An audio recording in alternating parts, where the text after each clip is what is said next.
कृषि के क्षेत्र में आमदनी वृद्धि कठिनता के साथ दीर्घकालीन है। कृषि का क्षेत्र एक संपूर्ण जीवन यात्रा है। बीजारोपण से शुरू होकर फसल कटाई तक का एक पूर्ण चक्र है। इससे आय बढ़ाने को लेकर गतिविधियां अत्यधिक आवश्यक हैं। यह विचार केंद्रीय कृषि मंत्री नरेंद्र सिंह तोमर ने इंडो इजराइल परियोजना का लोकार्पण करते हुए व्यक्त किए। तोमर ने कहा कि आज के वर्तमान दौर में किसान फसलों के साथ साथ मोटे अनाज का उत्पादन बढ़ाए। इसके लिए प्रधानमंत्री नरेंद्र मोदी के साथ मुख्यमंत्री भी प्रयास कर रहे हैं। प्रधानमंत्री नरेंद्र मोदी देश व विश्व में मोटे अनाज का अभियान चलाने के लिए जागरूकता उत्पन्न कर रहे हैं। आज देश में किसानों को तकनीकी प्रशिक्षण की आवश्यकता थी। विश्व में इजराइल व नीदरलैंड को कृषि तकनीकी के रूप में अक्सर माना जाता है। इन्हीं देश के साथ देश में 38 सेंटरों पर विभिन्न परियोजनाएं संचालित की जा रही हैं। मध्य प्रदेश में 3 स्थानों पर मुरैना, हरदा, छिंदवाड़ा में सेंटर बनाए हुए हैं। मुरैना में 10 करोड़ की लागत से निर्मित होकर आज लोकार्पण के साथ कार्य आरंभ हो गया है। वहीं छिंदवाड़ा व हरदा में काम शुरू होने वाला है। तोमर ने कहा कि बागवानी के उत्कृष्टता सेंटर से अंचल में क्रांति आएगी। अंचल में फूलों की खेती को बढ़ावा देने के लिए फ्लोरिकल्चर पार्क की स्थापना ग्वालियर में की जा रही है।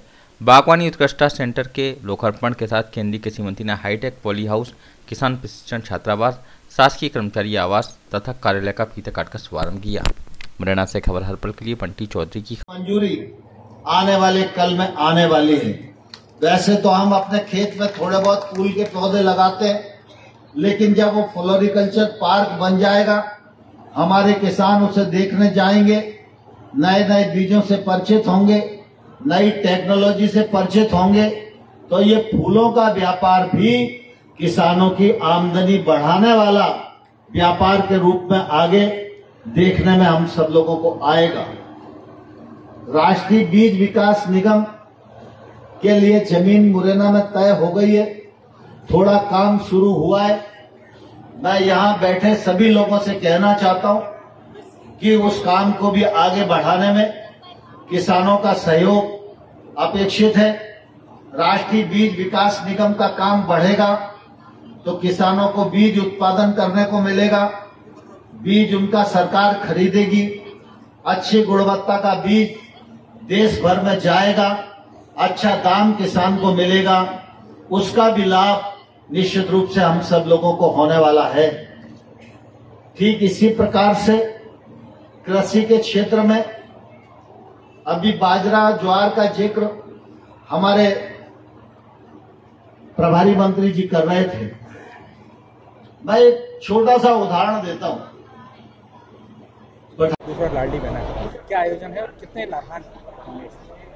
आज मुरैना में इंडो इजराइल दोनों के संयुक्त कार्यक्रम के अंतर्गत एक्सीलेंस सेंटर का लोकार्पण हुआ है। इससे सब्जी के क्षेत्र में हमारा मुरैना और चंबल आगे बढ़ेगा। इससे किसानों की आय बढ़ेगी और इस क्षेत्र में टेक्नोलॉजी का प्रयोग हो, इसके लिए किसानों का रोज़ प्रशिक्षण किया जाएगा। जिससे किसान उस प्रशिक्षण के अनुसार खेती करेंगे तो किसानों की माली हालत सुधरेगी, उनकी आय बढ़ेगी। और आज लाडली बहना योजना का बृहद कार्यक्रम की शुरुआत हुई है। इसके लिए मैं लाखों लाख बहनों को अपनी ओर से बहुत शुभकामनाएं देना चाहता हूं। अब इस योजना के अंतर्गत मध्य प्रदेश सरकार के द्वारा एक बहन को एक साल में 12,000 रुपये मिलेंगे, प्रति माह 1,000 रुपया। मैं समझता हूं यह योजना निश्चित रूप से मध्य प्रदेश के महिलाओं के जीवन में एक नया प्रकाश लेके आएगी।